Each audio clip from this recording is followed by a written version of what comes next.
I think the biggest outcome of the weekend was San Diego State, one of the best teams in the country all season long, not winning the Mountain West Conference tournament. That goes to Utah State in an upset. How surprised were you that the Aggies were able to pull that one off over the Aztecs? Well, I did the game, so being there obviously was a great scene, certainly. But not shocked, because as good as San Diego State was this year, Utah State was the unanimous pick to win the league this year because they won it the year before and had everybody back. So San Diego State had this unbelievable season, without a doubt, this year, to only lose one game coming into the championship game. But this Utah State team was very experienced. They had a lot of trials and tribulations during the year with a lot of injuries they dealt with.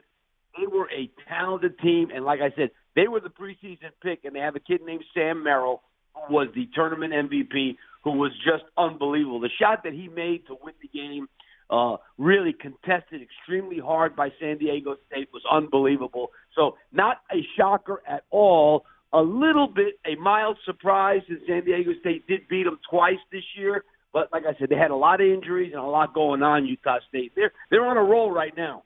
Joe Lunardi has Utah State as a 10 seed right now, and then dropped San Diego State from a 1 seed to a 2 seed. With you and looking at that game, having done it and seeing the loss, would you also say that should knock the Aztecs out of a 1 seed? Yeah, I'm not surprised that it knocks them out of a 1 seed, because they did lose 2 games. They lost to Utah State. They lost to UNLV at home, which obviously was not a good loss a couple weeks ago. So, yeah, I have no problem with them. The truth is, and I said this on the air, they may be better off because they were going to be a 1 seed in the East had they won. And now they probably will be the 2 seed in the West and play in Los Angeles if they're able to win their first 2 games. So I think that they are from an NCAA tournament standpoint, I think they're better off today than they were before that championship game on Saturday. Excellent point. Steve Lappas joins us this morning from the CBS Sports Network. So I think Kansas is the presumed number 1 overall seed. How much of a separation do you feel there is between KU and the other ones, who would be Baylor, Gonzaga, maybe Dayton? I think Kansas is the best team in the country. And, it seems like all year we were thinking that there's 15 or 20 teams that can win it. And I still think there are 15 teams or so that can win the championship. But I do feel like Kansas is a cut above everyone. Now, they're not a cut above everyone like Kentucky was a few years ago with Anthony Davis and Kid Gilchrist and those guys that had an unbelievable season and won the championship pretty easily. But they are, I think, better than everybody else. Between Devon Dotson and Udoka Azubuike, they have 2 of the best players at their respective positions. And then they have guys like Marcus Garrett on the wing, Agbai on the wing, 6'5", 6'6" guys that can guard and do so many things. So I'm going to say Kansas is a cut above everyone, but they certainly can be beat. You brought up Kentucky, and this year's Wildcats team is a different version than Coach Cal usually has. It's not one and dones. There's a lot of sophomores on this team. There's some juniors that get run as well. But maybe that served them well because they played together for a couple of seasons. What do you sense being an advantage maybe this year for the Wildcats, who are right now sitting perhaps at the 2 seed line? Well, I know not only they're sitting on the 2 seed line, and they're kind of like an under the radar. And let me tell you this, that team is capable of winning the whole thing. I mean, to go into Florida without their starting point guard, Ashton Hagens, and they don't have a lot of depth, and to go there and win, they came back from a big deficit to win that game.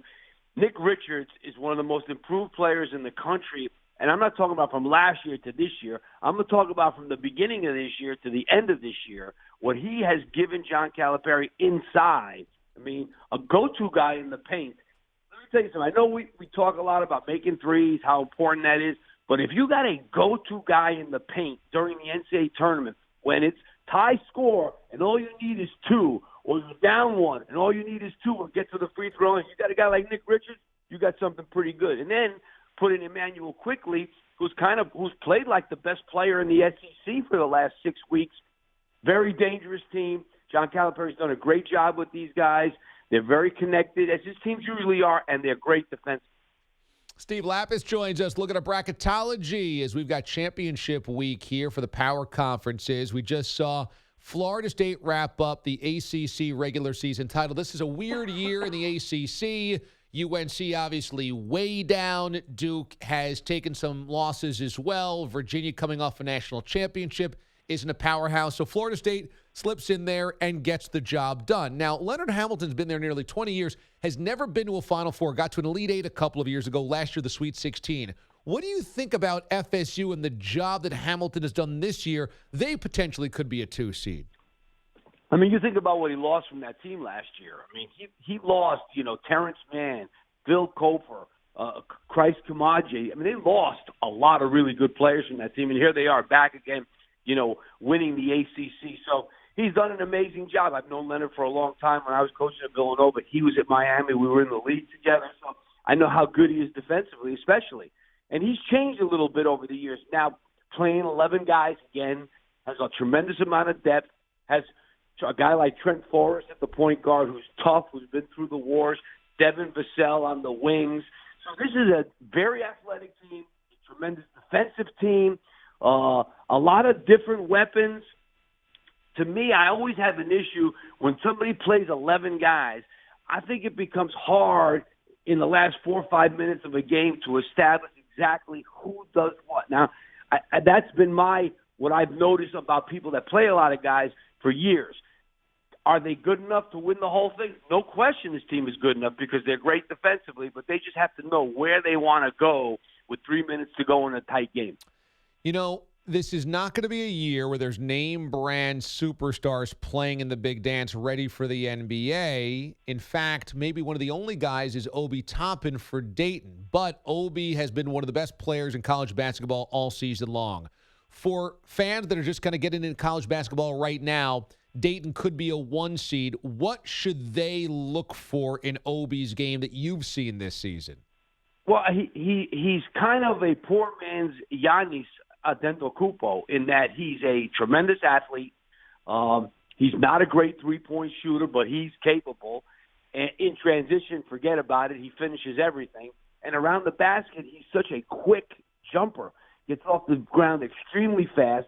He's a high-level athlete with long arms, and he's just the type of kid that, when they get him in transition, you're going to see something special, no doubt about it, on the offensive glass and around the basket. And again, like I said, capable of shooting threes. So, yeah, there's no doubt that him and Luka Garza, another guy from Iowa who's going to be, probably will be the player of the year. My guess is that Obi's going to be close. Those are the top 2 players in the country. But he is a special talent, there's no doubt. What have you seen from Mick Cronin and the UCLA program this year? Because Mick comes into a program that has all of this history, steeped in tradition. He wasn't their first choice. There's some criticism around the hire. And then, it looks like they're going to climb their way potentially into this tournament. Right now, they'd be one of the last 4 in. How tough was the job he stepped into, and what have you kind of observed from Cronin's first year at UCLA? Hey, let's understand this. I mean, I understand he wasn't their first pick, but everybody knows Mick Cronin is a quality basketball coach, and the only reason he probably wasn't their first pick was because of the style, But the truth is, they should also keep in mind that the last time they had major success was when Ben Haller was there, and the style was very similar. It was more defensive, not play as fast. So, I mean, that's when they've had their success, and now, boom, here they have Mick Cronin, who's done an unbelievable job, and the thing about mixed teams, they get better and better. I mean, you look at how they started the season, they were like 1-4 in the Pac-12, and they end up on top. So, he's a great basketball coach, more of a defensive guy, no doubt about it. But that's the mentality that he's brought in there.